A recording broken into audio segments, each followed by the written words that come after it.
Ajaib timnas Indonesia U17 berhasil mengalahkan Korea Selatan U17 dengan sangat dramatis ya. Bersama Bung Olin mari kita bahas. Sebelumnya Bung Olin meramalkan di konten sebelumnya itu pasti timnas Indonesia ngambil tengah-tengah akan bermain imbang dengan Korea dengan permainan yang percis seperti Bung Olin prediksikan, yaitu bermain sabar, bermain sedikit pragmatis, menunggu serangan-serangan balik, kemudian bermain kompak di belakang, dan hasilnya timnas Korea Selatan itu sangat kesulitan ya untuk membongkar pertahanan timnas Indonesia. Walaupun memang Korea Selatan memiliki banyak peluang, kalau tidak salah Bung Golin catat 3 kali timnas Indonesia itu dibombardir kena tiang gawang, tapi tidak bisa menghasilkan gol dari kubu Korea Selatan U17.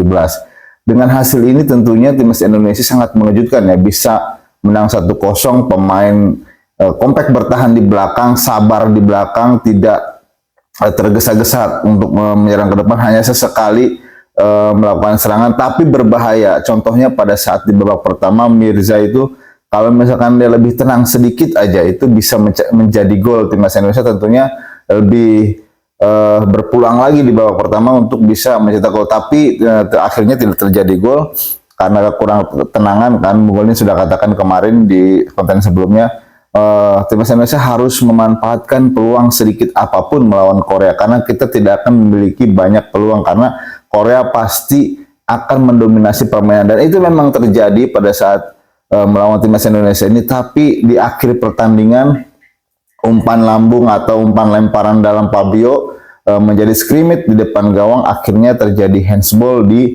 kotak penalti Korea Selatan dan terjadi penalti, dan Evandra mengambil beban itu akhirnya bisa menciptakan gol melalui titik putih. Walaupun memang pada tendangan pertama itu sempat ditahan oleh kiper Korea, tapi rebound dari Evandra berhasil mencetak gol ke gawang Korea Selatan. Ini sangat luar biasa. Ini di luar prediksi semua mungkin pakar atau wartawan sepak bola tentang laga pertama timnas Indonesia melawan Korea Selatan ini. Jadi ini adalah sejarah buat timnas Indonesia juga, kemenangan ketiga U17 di ajang Piala Asia ini, dan ini adalah laga pembuka yang berhasil dimenangkan oleh timnas Indonesia melawan tim kuat Korea Selatan, 2 kali juara Asia, kemudian 16 kali keikutsertaan, tapi di tangan Indonesia kembali kalah. Ini tentu saja Coach Noppa mengulang sejarah Sintayong yang bisa mengalahkan Korea Selatan di ajang kemarin Piala Asia U23.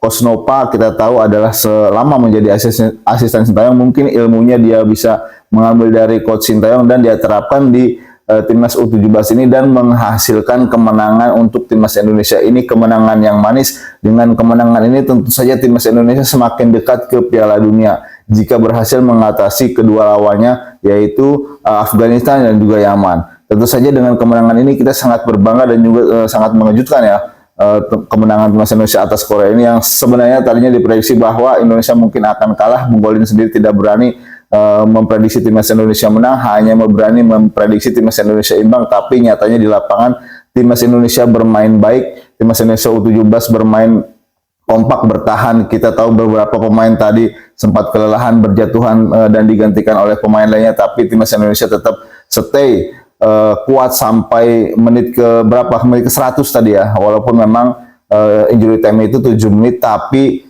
nyatanya pertandingan berjalan sampai 100 menit karena memang ada pada saat injury time tadi beberapa pertandingan terhenti, tapi timnas Indonesia mampu melaluinya dan meraih kemenangan 1-0 atas Korea Selatan. Jadi timnas Indonesia dengan kemenangan ini patut berbangga, yang pertama. Yang kedua adalah dengan kemenangan ini timnas Indonesia semakin dekat ke Piala Dunia. Oke, salam timnas Indonesia.